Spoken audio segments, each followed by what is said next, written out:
Hey, it's Zach with the Mighty Electron, and I am so excited about this video.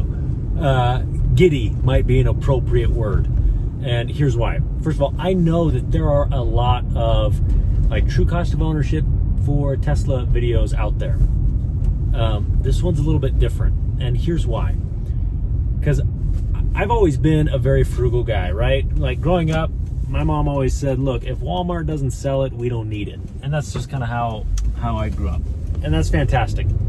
So with a lot of these Tesla cost of ownership videos out there, they're saying, look, if you buy a new Tesla and drive it for 5 years, that's going to be way cheaper than driving a new A6 or something like that. And that's fantastic. That's true, but I'm not going to be buying a new A6 anytime soon. Or, they compare the Model 3 against the M3, or even not even the M3, just the 3 Series.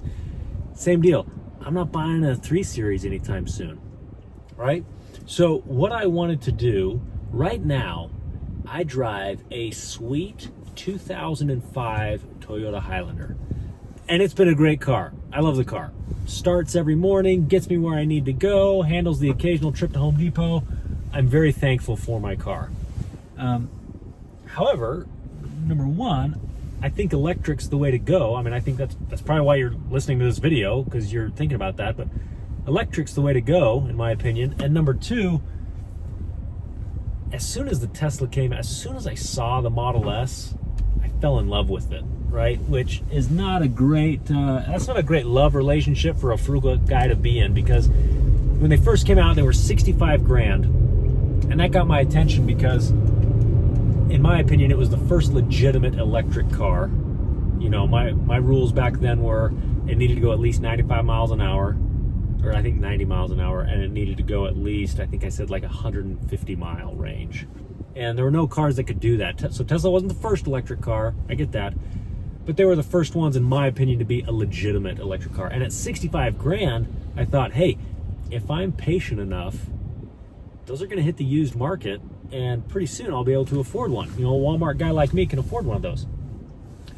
Well, it's been just about 10 years, and it's getting close. So I wanted to spreadsheet it out, which, how much would it cost me 3 years to buy a 2005 Toyota Highlander and drive it for 3 years, or to buy a 2013 Model S and drive it for 3 years.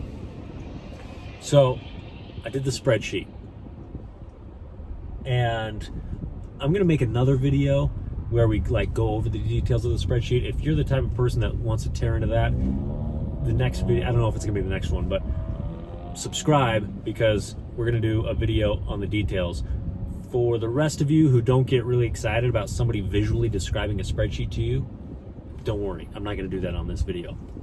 I'm just going to go over the summary. But I tell you what, the reason why I'm so excited is because I built this spreadsheet, showed it to my wife, who is also uber frugal. One of the things I love about her, one of the many things I love about her.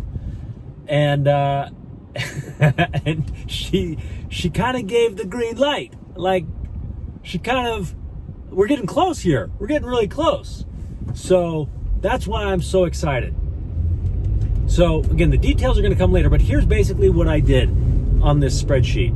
I said, first of all, let's take a look at the fuel consumption versus the electricity that's going to take to power the vehicle. I took into account oil changes. I took into account brakes, tires. I said the Tesla probably is going to use less brake. Well, actually, no, that's too many details for right now.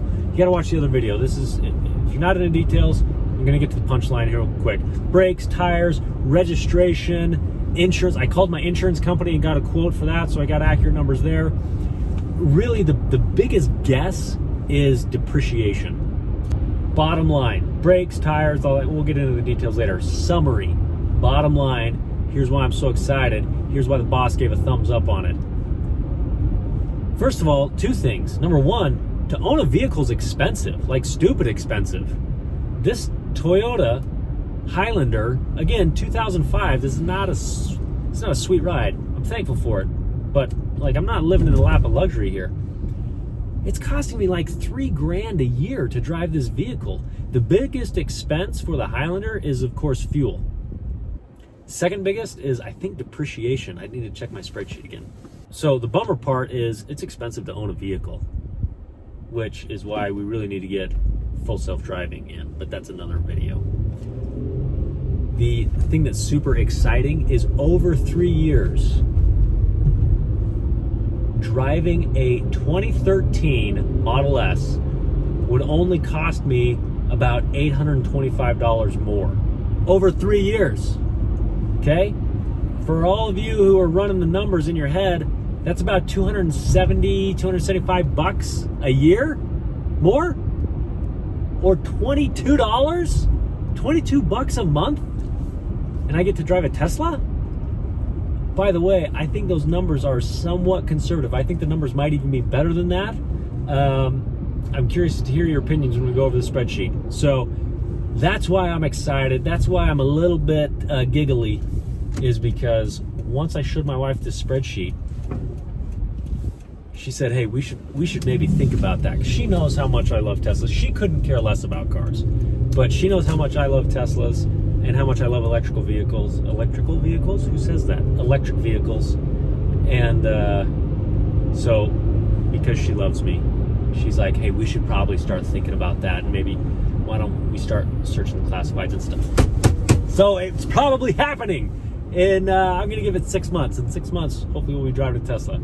Anyway, if you want to get into the details of the spreadsheet, I'd really love to hear your opinion of where I got it wrong, where I got it right. Are my numbers way off?